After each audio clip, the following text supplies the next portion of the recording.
પ્રાથમિક માધ્યમિક અને પ્રૌઢ શિક્ષણ મંત્રી રેવાબાએ પણ ચાર્જ સંભાળ્યો। શિક્ષણ મંત્રી તરીકેનો ગાંધીનગર કચેરીમાં પરિવાર સાથે રેવાબાએ પૂજા વિધિ કરી। પતિ ક્રિકેટર રવિન્દ્ર જાડેજા પણ પૂજા વિધિમાં હાજર રહ્યા। રેવાબાએ કહ્યું કે સરકારે જે જવાબદારી સોંપી છે એ જવાબદારી નિષ્ઠાથી નિભાવીશ।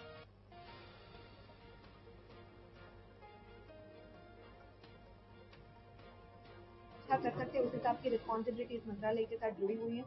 खास करके शिक्षण की बात करते हैं तो हम जो विकसित भारत की परिकल्पना हमारे आदरणीय प्रधानमंत्री जी ने हम सबको एक दी है, तो ये जो विकसित भारत की परिकल्पना है वो विकसित गुजरात और विकसित भारत के साथ हम हमारे युवा धन को उसके साथ जोड़कर और जो भावी पीढ़ी है और उनको विकसित भारत की दिशा में अग्रिमता से प्रयत्नशील रहकर शिक्षण के माध्यम से हो, एजुकेशन के माध्यम से हो और वो अपना योगदान बेहतर से बेहतर दे सके उस हिसाब से प्रयत्नशील रहकर गुजरात सरकार भी उसने कटिबद्ध है। मारू शिक्षण એટલું બધું હું તો હું અત્યારે ક્રિકેટર નો હોત પણ જોક્સ પાર્ટ કે નહીં પણ જેટલું અત્યારના છે એટલું ડિટેલિંગ ઓનેસ્ટલી મને ધ્યાન નથી કેમ કે મારો પૂરેપૂરો ટાઈમ હું ક્રિકેટમાં આપું છું તો એટલું બધું હું કહી ન શકું કે ક્યાં શું છે શું નહીં પણ એ વાતની 100% ગેરંટી આપું છું કે જે પણ છે એનાથી અજાય બધું day by day year by year સારું થશે।